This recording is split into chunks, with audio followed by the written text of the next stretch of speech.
As Allison was talking about, continues to soar. Interest rates are on the rise. Fears of a recession looming. All this while people continue to not go back to work. Melissa Armo, the founder of the Stock Swoosh LLC. Melissa, I just like saying Stock Swoosh. But why? Why aren't people? I mean, is it the discouragement factor? Is that why we're not seeing as many people get back to work and have? There's so many jobs that are available right now. There are, but unfortunately, since COVID, we've created a country now where we're just not as productive.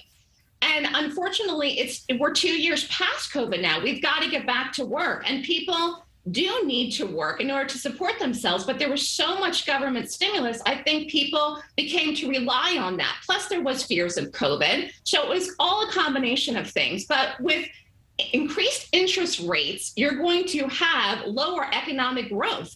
And that's a problem, specifically if we do not have people come back to the workforce. So the market's down this morning. It sold off yesterday. Today could, I hate to say it, but today could actually be worse than yesterday for the market going into the weekend. And that's scary for people that have money invested in long-term retirement accounts. I will say this, the rest of the year is probably going to be rocky for the market. So for people that like to buy dips, I caution that if you want to do it, because we could still fall dramatically from here. But it doesn't mean that the market is not going to recover. If you're young, if you're nowhere near retirement, stay invested in the market long term, because the market tends to be bullish for most of the life of the market.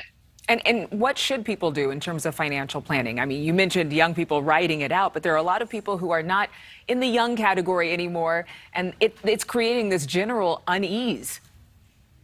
Well, to be honest with you, I think people should have sat down with their financial advisor probably about 2 months ago when we had that big sell-off because of the issue in Ukraine and Russia, and sat down and came up with a plan, because we've sold off a lot since there. When you look at the market since January, we've done nothing but sell off. We have not made a new high in the market at all this year, and that is something that we haven't done for so long. We've been raging up. We've been very bullish. These are all gains. Okay, so people have to put it into perspective. These are gains from the last several years. We rallied and made so many new highs in 2021. Now we're just falling off. So people do need to take accountability and sit down with their financial advisor, decide what to do. Because if you're actually retired right now or in a retirement age, you may want to consider selling. Because again, you may need the money, and we have a long way that we could possibly go down. I'm not saying that to scare people. Mm-hmm. I'm saying people need to be aware of the situation. And again, now they're talking about more embargoes next week on Russian oil, and they're going to continue now to do more bans. I mean, we don't know where that's going to go. So you have inflation.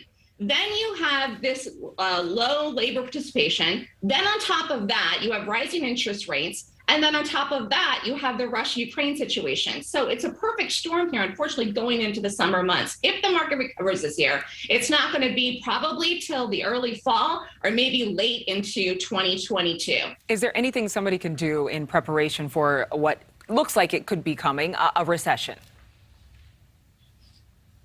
Oh, gosh, I wish I had the magic bullet to tell people what to do.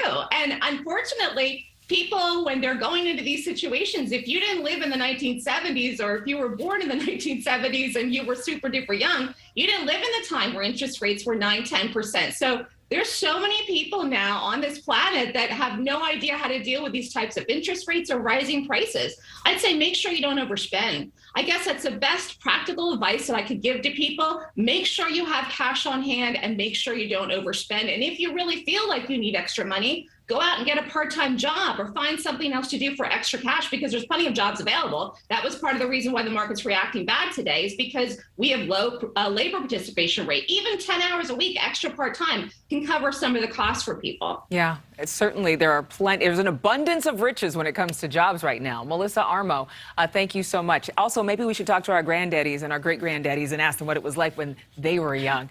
Thank you so much. Always good to get advice from our elders who are around during those times of high interest rates. Well, we're following. Thank you so much for watching. Make sure to click on the red subscribe button below so you can get more of NewsNation's fact-driven, unbiased coverage.